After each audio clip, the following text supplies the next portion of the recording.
Shalom! Que o Senhor te abençoe grandemente. Hoje nós estamos aqui mais uma vez para comentar um assunto muito importante, né? Um assunto que é importante que você saiba, que você conheça, né? Hoje eu gostaria de falar para você sobre o canto do galo. E isso mesmo, o canto do galo.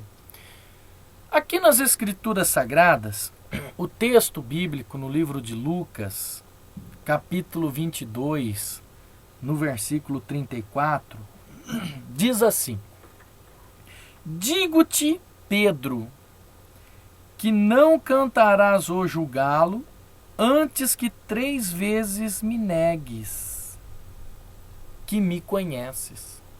Olha só, né?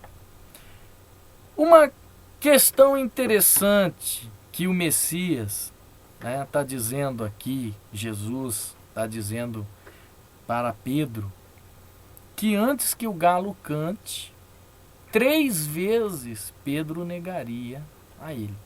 O galo não ia cantar 3 vezes. O texto bíblico ele é bem claro que ele diz assim: antes que cantará o galo, 3 vezes me negarás.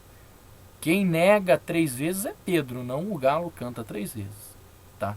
Bom, esclarecido este assunto, que galo é esse? É claro que durante muito tempo se foi lhe ensinado que este galo é uma ave emplumada, né? Aquela que nós conhecemos aí, o galo, o marido da galinha. E o galo era uma ave emplumada que cantava. Então, antes que o galo cantasse 3 vezes, Pedro, ou melhor, antes que o galo cantasse uma vez, Pedro negaria Jesus 3 vezes, né? Mas veja bem, uma coisa interessante a gente notar, que esse galo não é uma ave. Esse galo aqui não é uma ave. Não é uma ave. Vamos primeiro nós aprendermos o tempo. Vamos primeiro aprender sobre o tempo. O tempo, o dia civil, ele é composto de 24 horas. Um dia ele é composto de 24 horas. O dia natural daquela época, na época de Jesus e até hoje em Israel, ele é de pôr do sol a pôr do sol, né? Então existe o período claro e o período noturno. Ao pôr do sol e ao amanhecer, né? É composto de 12 horas. E ao amanhecer, ao pôr do sol, é composto de também mais 12 horas. Então esse era o dia em Israel, é o dia em Israel. O dia em Israel não começa à meia-noite, e sim ao pôr do sol. É por isso que nós vemos aí que na sexta-feira, Israel, toda a descendência judaica, já no pôr do sol da sexta-feira, já se comemora o Kabbalat Shabbat, que é as primeiras horas, é o início do Shabbat. É o início do Shabbat semanal, do 7º dia da semana. Então, na sexta-feira, à noite, ao pôr do sol, já se começa o Shabbat, o sábado. E o sábado se encerra no sábado à noite, né? Aonde se começa o domingo. Esse é o calendário lunar, esse é o calendário de Deus, né?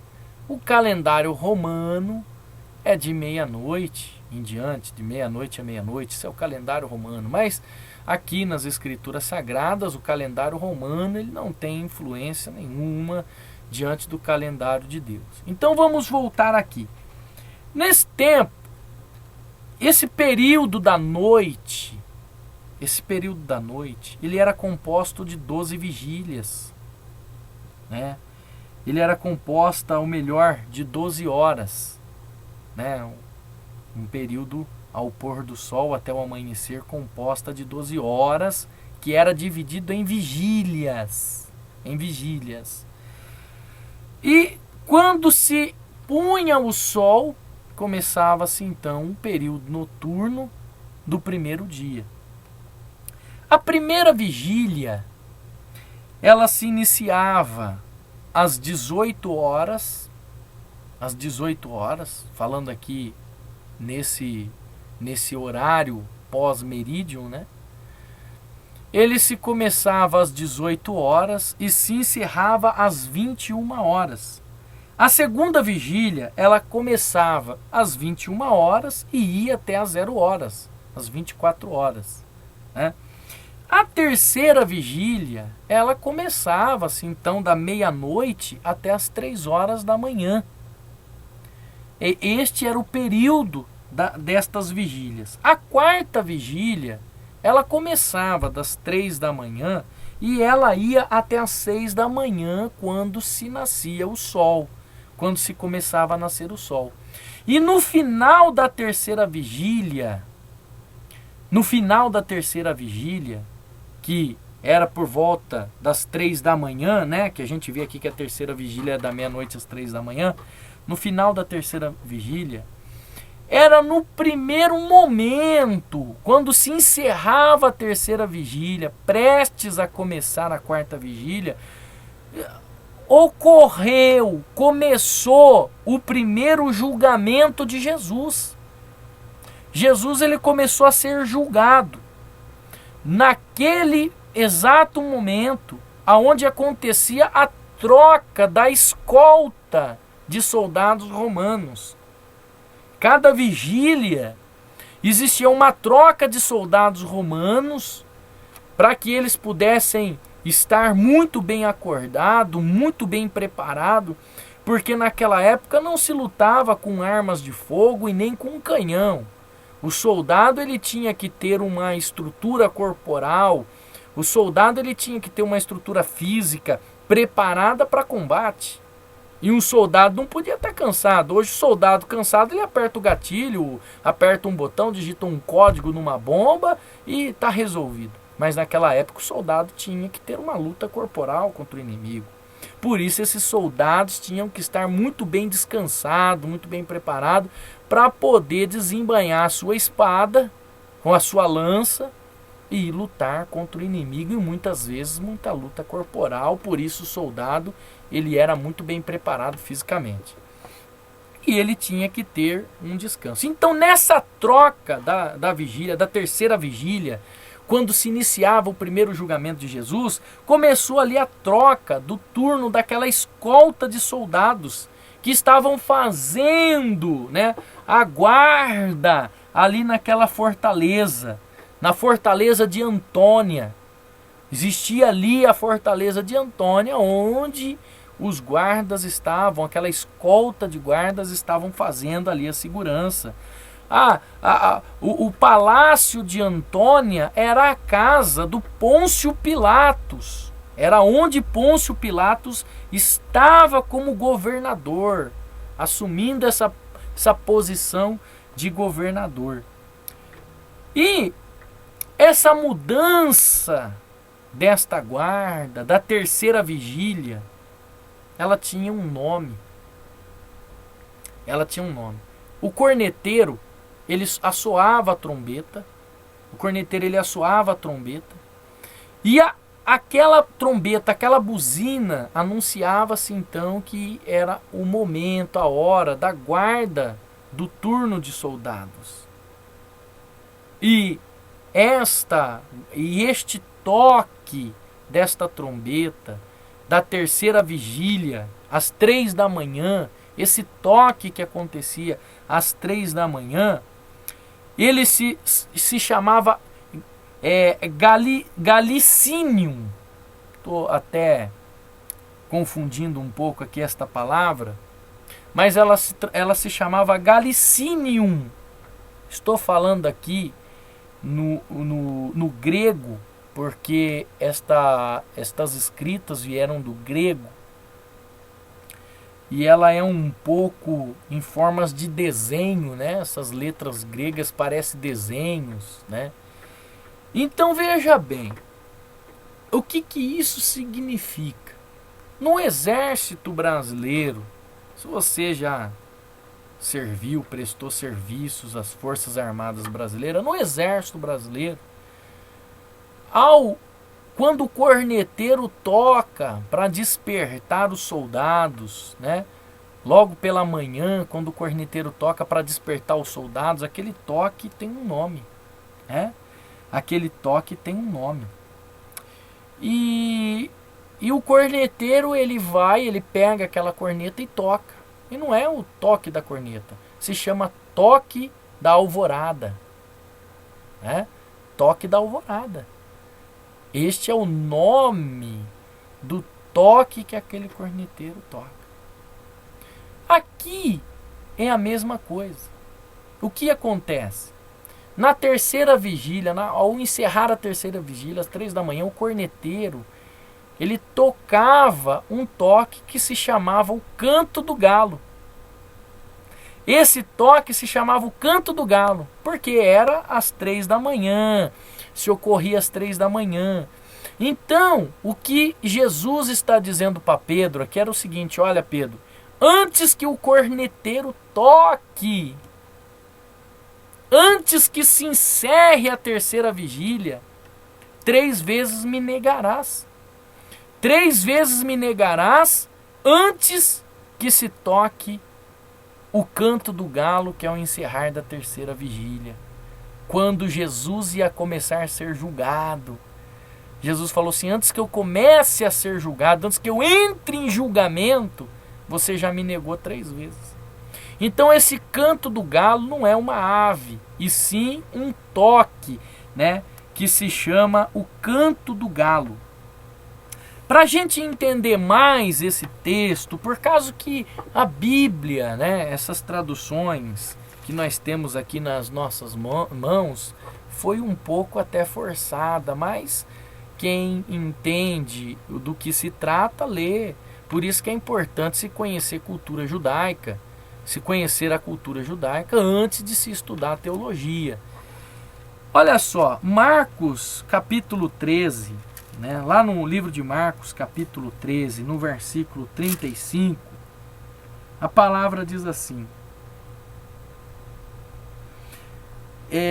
tendo indo um pouco mais adiante, prostrou-se em terra e orou para que, se fosse possível, passasse dele aquela hora. Para que fosse possível, passasse dele aquela hora. Aqui ele está dizendo o seguinte: ora. Jesus estava orando para que, se fosse possível, passasse dele aquela hora, aquele momento, aquele exato momento em que ele ia enfrentar todas estas acusações, né?